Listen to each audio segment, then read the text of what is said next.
All right, family. You're listening to Spirit Child, and this is Spirit Speaks with our in-house host this evening, Miss April Phillips. We've been talking about her story and humanology. That if it don't feel right, take flight. We're going to take a short break here, take care of some station business, and when we come back, we're going to get right back into this next set. Peace, family. Stay tuned. It's okay.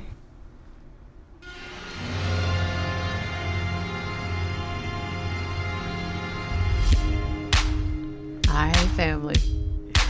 We're back.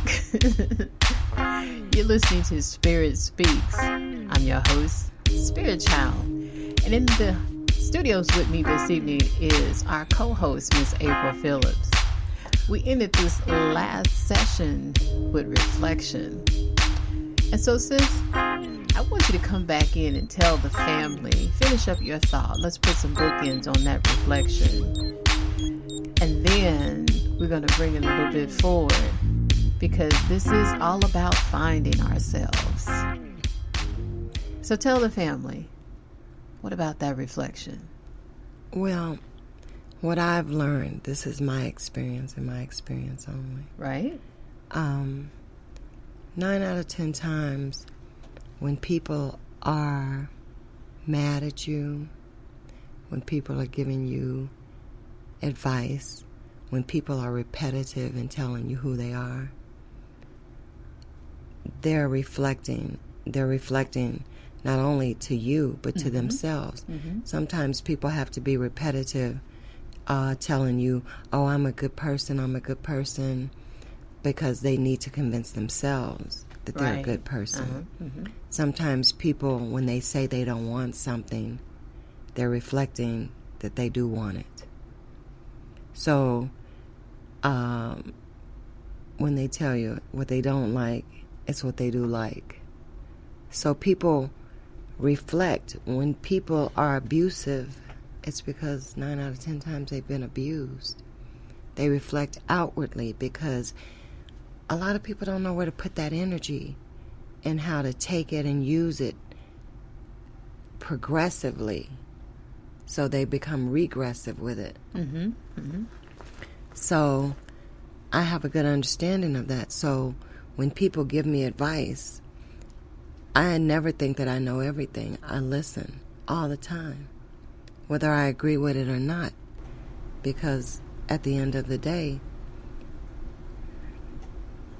what we call, and when I say we, I mean society, a fool, they can tell you the most important information you ever heard in your life. So we can never negate what people say. We can't look at people by what they have, how they look, and decide whether they can tell you anything or not. You have to take it all in.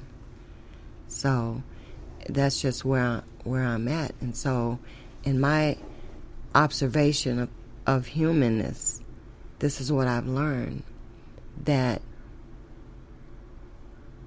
all rich men aren't going to give you good advice or good knowledge. All poor men aren't going to give you bad advice or bad knowledge. All smart men aren't going to tell you something intellectual, and all dumb men aren't going to tell you something idiotic. All right, and I think that are definitely words to live by. Again, family, you're listening to our co-host this evening, Miss April Phillips, and I am your girl, Spirit Child. You're listening to Spirit Speaks, and this is our session on finding ourselves. So, sis, I want to change the pace just a little bit. Sounds good. What you were talking about is a great opportunity for you to explain to the family where, at this moment in time, you feel the need for change.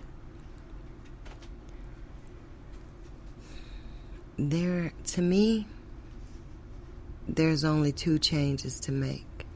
Okay. And that's with anybody. And one is to love first, and the other one is to know yourself, to know thyself. Right. If you have those two things going, everything else is a piece of cake. Now, what kind of cake is that? Is it red velvet? Is it lemon? Baby, this is universal cake. All right. Spirit cake. Spirit cake. Child. Girl, you better tell him. That's what I'm talking about.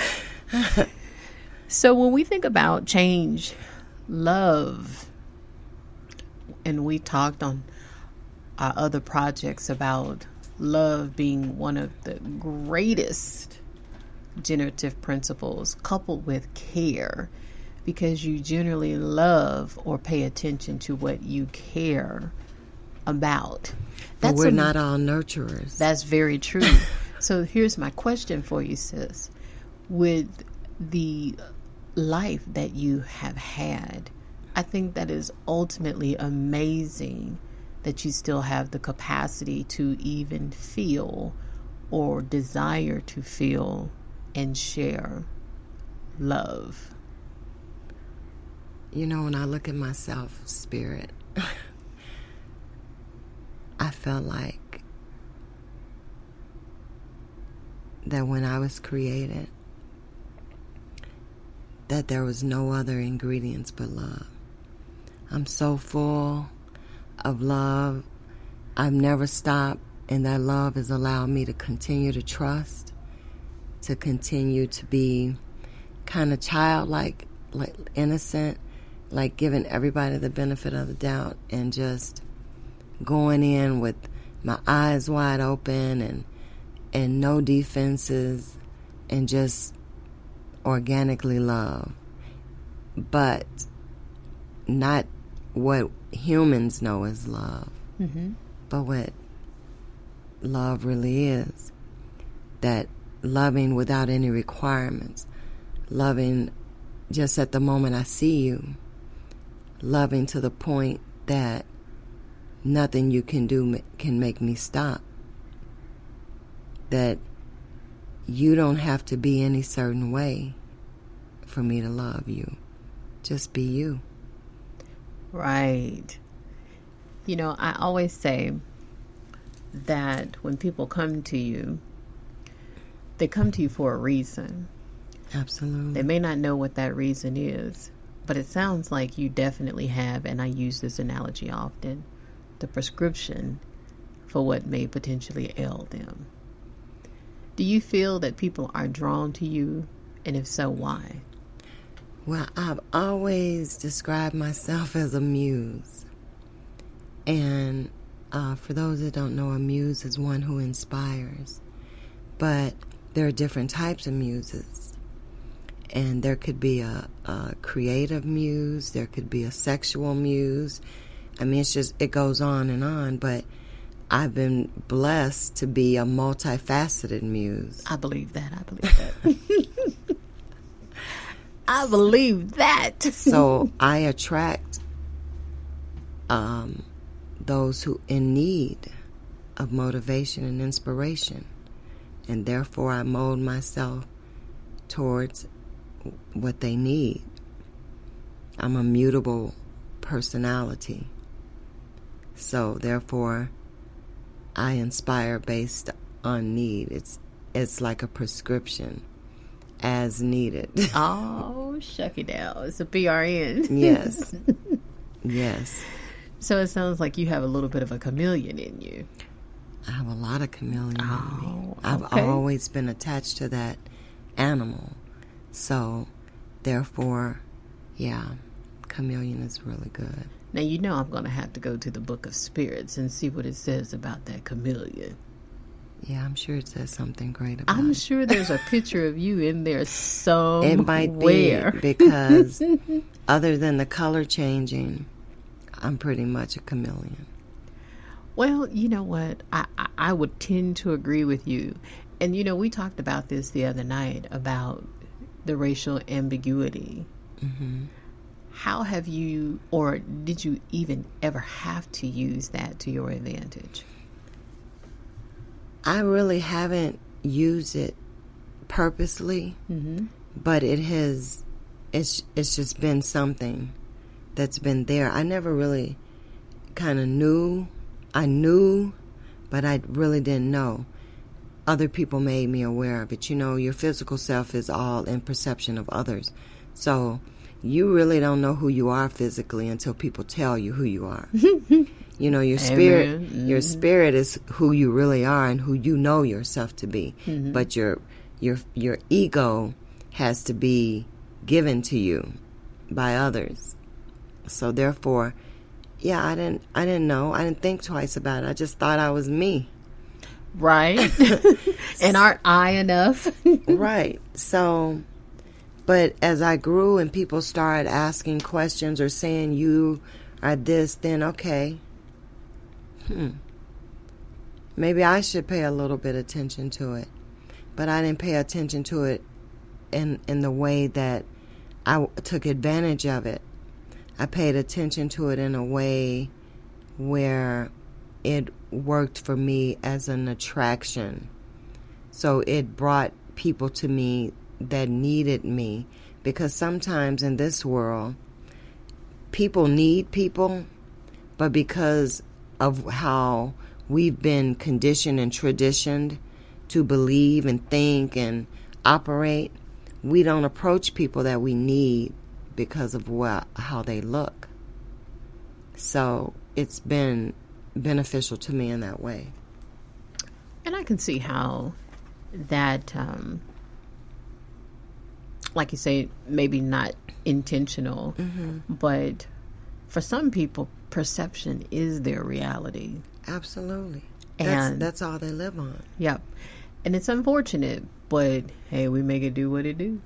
But I think, you know, the thing about me is that people look at me and see one thing and don't even realize what they're getting.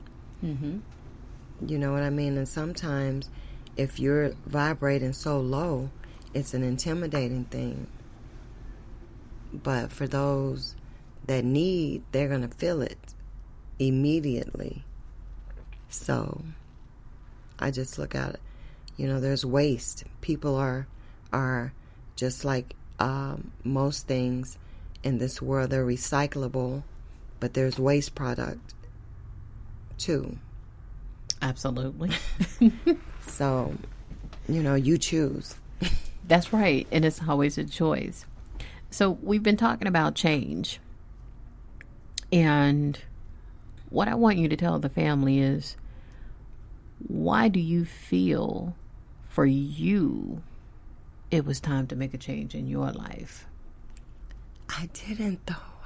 I didn't feel I needed to change.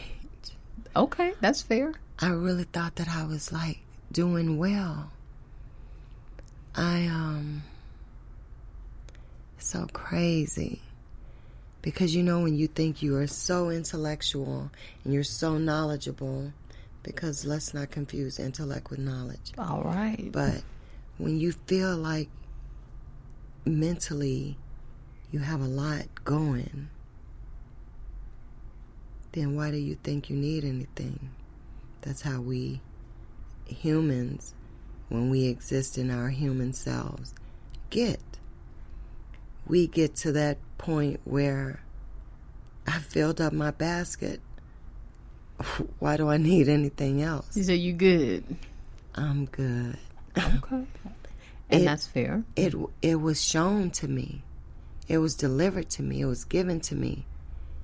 And I'm so thankful and I'm so humbled by it, because it showed me a me that I didn't even know could exist. I thought I was happy, but I wasn't happy. This happiness doesn't stop. That happiness had moments. Do you know what I mean? Right. Yep. This happiness is everlasting. It's been 4 years. I haven't had one bad day in 4 years. Now I think the family wants a recipe on how to not have a